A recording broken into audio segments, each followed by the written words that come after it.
Philippines, good afternoon Manila. This is Charmaine Villablanca serving you the hottest and most leading news. Time check is 3:30 p.m. December 6, 2020, and as you can see, today is shady day. The Mayon volcano is erupted at 6:40 a.m. in the morning. Mount Mayon is one of the most active volcanoes in the world. It is located in Luzon, the biggest island in the Philippines.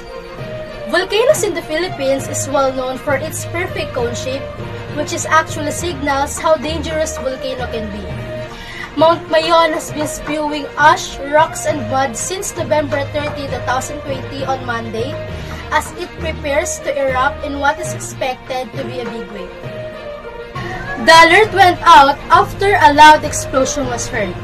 On Wednesday, PBOX raised the alert level to 4 out of 5. Meaning a sizable eruption could happen at any moment. Now, live from Legazpi City, Albay, patrolling si Reza Pajo.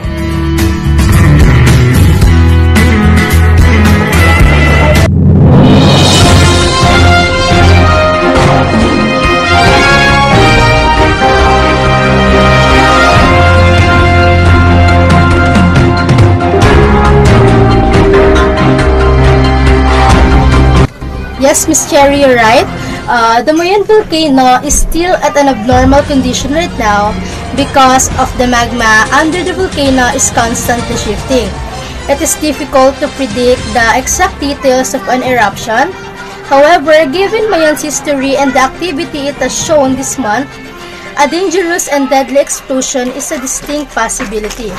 The public is advised to refrain from entering the 6-kilometer radius permanent danger zone due to dangers of rock falls, landslides, sudden ash pops, and steam driven.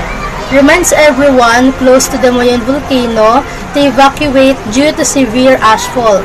Always wear a face mask during this time and just stay indoors. Stay safe and pray for the safety of all. Back to you, Miss Cherry.